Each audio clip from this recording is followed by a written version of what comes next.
बर्बरिक का शीश, त्याग, वचन और श्याम बनने की कथा।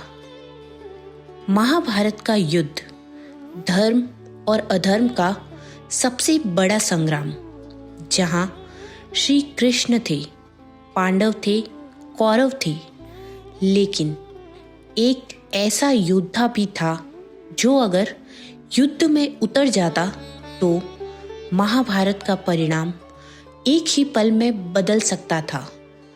उस योद्धा का नाम था बर्बरिक, और यही बर्बरिक आगे चलकर खाटू श्याम कहलाए।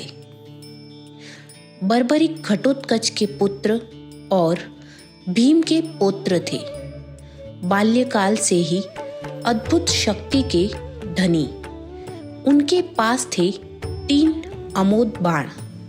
पहला बाण शत्रुओं को चिन्हित करता, दूसरा अपनों को अलग करता और तीसरा केवल शत्रुओं का नाश करता।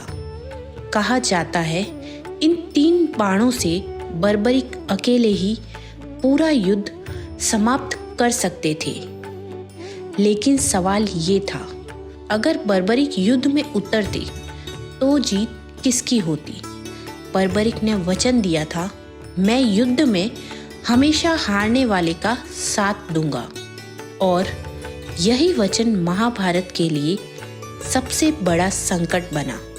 श्री कृष्ण जानते थे यह युद्ध केवल शक्ति से नहीं, धर्म से जीता जाएगा।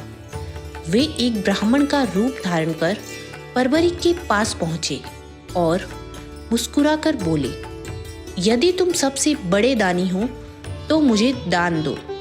बर्बरिक बोले, जो मांगोगे वो दूंगा। श्री कृष्ण ने कहा, मुझे तुम्हारा शीश चाहिए। एक क्षण भी नहीं रुके बर्बरिक, न कोई प्रश्न, न कोई भय।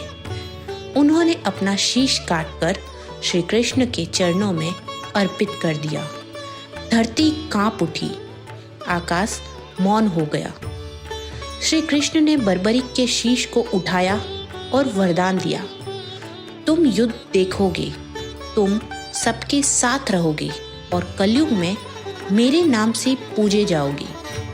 तभी से बर्बरिक कहलाए श्याम, क्योंकि सबसे बड़ा बलिदान शरीर का नहीं, अहंकार का होता है।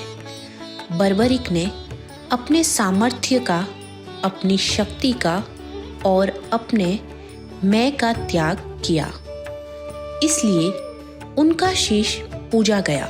जो स्वयं सब कुछ छोड़ सकता है वही हारने वालों का सहारा बनता है।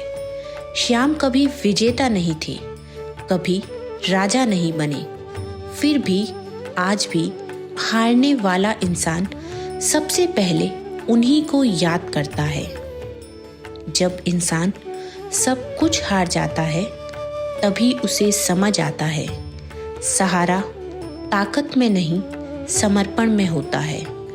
इसलिए आज भी हर टूटे दिल से यही आवाज़ निकलती है, हारे का सहारा खाटू श्याम हमारा।